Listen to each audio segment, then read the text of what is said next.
வணக்கம் நண்பர்களே. நேற்றைய வீடியோவில் தமிழக வரலாறும் மக்களும் பண்பாடும் டாக்டர் கே பிள்ளை அவர்களோட புக்கில் 36ஆம் பக்கம் வரையும் பார்த்தோம். அடுத்து 37ஆம் பக்கம் உள்ள செய்திகளை பார்ப்போம். தம் வீட்டு சுவர்களின் மேல் வேட்டை நிகழ்ச்சிகளையும் நாட்டிய காட்சிகளையும் ஓவியங்களாக தீட்டினர். புதிய கற்கால புதைகுழிகளில் சீப்புகள், எலும்பினாலும் சிப்பியினாலும் கடைந்த மணிகள் கண்டெடுக்கப்பட்டுள்ளன. அக்கால மக்களின் கலையுணர்ச்சியை இச்சான்றுகள் எடுத்து காட்டுகின்றன. இவர்களும் பிணங்களை புதைப்பதையே வழக்கமாக கொண்டிருந்தனர். தமிழகத்தில் சேலம் மாவட்டத்தில் கண்டுபிடிக்கப்பெற்ற புதிய கற்கால பொருட்கள் வரலாற்று சிறப்புடையவைதாம். இம்மாவட்டத்தில் பையம்பள்ளி என்னும் இடத்தில் தேய்ந்து மெருகிட்ட கற்கருவிகள் பல கிடைத்துள்ளன. திருச்சிராப்பள்ளி, புதுக்கோட்டை, திருநெல்வேலி ஆகிய பகுதிகளிலும் புதிய கற்கால கருவிகளும் வேறு பல வாழ்க்கை வசதி பொருட்களும் அகழ்வாராய்ச்சியில் கண்டெடுக்கப்பட்டுள்ளன. 12 வகை கோடரி தலைகளும், செல்ஸ் எனும் வகை சம்மட்டிகளும், 2 வகையான கொத்து கருவிகளும், அட்ஜஸ் 6 வகை உளிகளும், கருமார பட்டடை கற்களும், உரல்களும், உலக்கைகளும், தட்டுகளும், தண்டுகளும், 2 வகை எந்திர கற்களும், அம்மிக் குழவிகளும், தீட்டு கற்களும், எடை கற்களும், கற்சட்டிகளும், அம்பு தலைகளும் அவற்றுள் சிறப்பானவை. வரலாற்றுக்கு முற்பட்ட தமிழ் மக்கள் மிகவும் அகன்ற குழிகளில் பிணங்களை புதைக்கும் வழக்கத்தை மேற்கொண்டிருந்தனர்.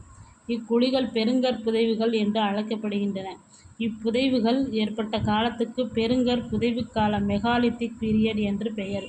இந்த மெகாலித்திக் என்ற சொல்லு இந்த கடந்த பிஜிடிஆர்பி எக்ஸாமில் கேட்டிருந்தாங்க. மெகானா என்ன, லித்திக்னா என்னென்னு.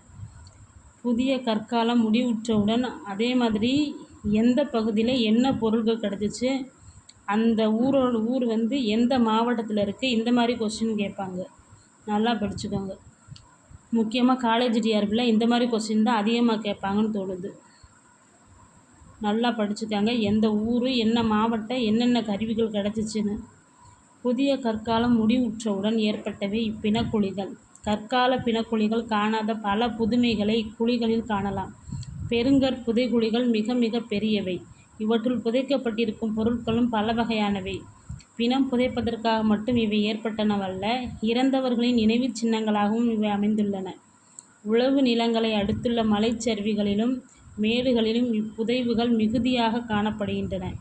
மக்கள் நிலையான வாழ்க்கையில் அமர்ந்து உழவை மேற்கொண்ட பிறகு ஏற்பட்ட குழிகள் இவை என கொள்ளலாம். பெருங்கற் புதைவுகள் வட ஆற்காடு, தென்னாற்காடு, செங்கற்பட்டு ஆகிய மாவட்டங்களில் பெருமளவில் தோண்டி எடுக்கப்பட்டுள்ளன.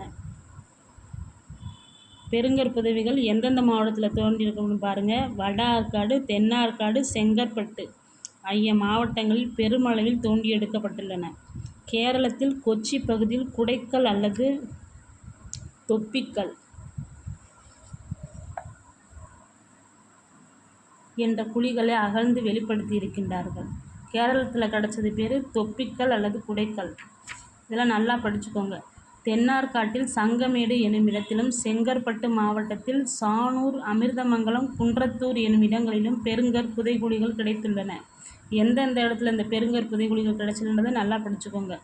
பெருங்கற் புதைவுகள் மத்திய தரைக்கடல் பகுதியிலும் காணப்படுகின்றன. அவை கிமு 2500 1500 ஆண்டுகளில் ஏற்பட்டவை என்று புதைபொருள் ஆய்வாளர் அறுதியிட்டுள்ளனர். அக்குழிகளுக்கும் தமிழகத்து பெருங்கற் புதைவுகளுக்கும் இடையே பல ஒற்றுமைகள் காணப்படுகின்றன. ஆனால் வேறுபாடும் காணப்படுகின்றது. மத்திய தரை குழிகளில் இரும்பு கருவிகள் கிடைத்துள்ளன. தமிழக குழிகளில் இரும்பே கிடைக்கவில்லை. கார்பன் 14 எனும் வேதியியல் மின்னணு சோதனை மூலம் பிரம்மகிரி கற்கோடரி நாகரிகம் கிமு 1000 ஆண்டுகளுக்கு முற்பட்டதென தோன்றுவதால் தமிழக புதைகுழிகள் கிமு 1000 ஆண்டளவில் ஏற்பட்டிருக்கக்கூடும் என்றும் ஊகித்தறியலாம். செங்கற்பட்டு மாவட்டத்தில் மட்டும் சுமார் 200 பெருங்கற் புதைவுகள் அகழப்பட்டுள்ளன. அவை 2 வகையாக அமைந்துள்ளன. ஒன்று குகை வட்டங்கள் என்பது. இவ்வகை குழிகள் ஓர் அறையைப் போல அமைக்கப்பட்டுள்ளன. குழியின் அடிமட்டத்தில் பலகைக்கல் ஒன்று பாவப்பட்டுள்ளது. மற்றொரு பலகைக்கல் குழியை மூடி நிற்கிறது. தரைமட்டத்தில் குழிவாயைச் சுற்றி ஒற்றை வட்டமாகவோ அன்றி ஒன்றுக்குள் ஒன்றாக 2 வட்டங்களாகவோ கற்கள் செங்குத்தாக நாட்டப்பட்டுள்ளன. 2ஆம் வகை குழி வட்டங்கள் என்பது. இவை ஒவ்வொன்றிலும் ஒரு தாழியோ ஒன்றுக்கு மேற்பட்ட தாழிகளோ புதைக்கப்பட்டுள்ளன.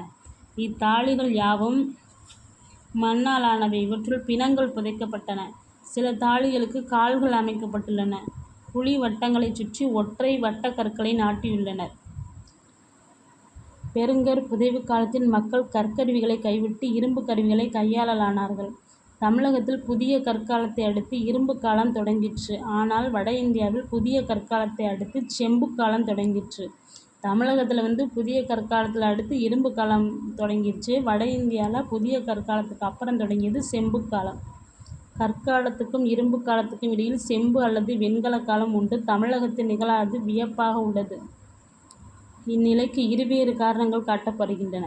ஒன்று, மக்கள் வெளிநாடுகளிலிருந்து தமிழகத்தில் குடிபெயர்ந்து வந்தபோது முதல் இரும்பை தம்முடன் கொண்டு வந்திருக்கலாம். மற்றொன்று, கற்காலத்திலேயே மக்கள் இரும்பை கண்டுபிடித்து பயன்படுத்த தொடங்கியிருக்கலாம். இரண்டாம் காரணமே பொருத்தமானதாக தோன்றுகிறது. மட்கலங்கள் வணைவதற்கு தகுதியான மண்ணை தேடிய போது பல வகையான மண்ணையும் பாறைகளையும் ஆராய்ந்து பார்த்திருப்பார்கள். பச்சை மட்கல கலங்களை சூளையில் சுட்டிருப்பார்கள். அப்போது அவர்கள் தற்செயலாக இரும்பை கண்டுபிடித்திருக்கலாம்.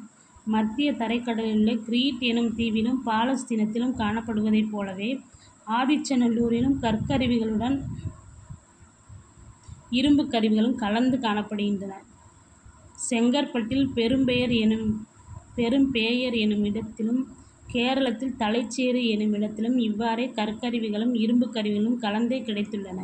எனவே தமிழகத்தில் கற்காலம் முடிவுறும் போதே இரும்புக் காலமும் தொடங்கிவிட்டது என்று கருத இடம் ஏற்படுகிறது.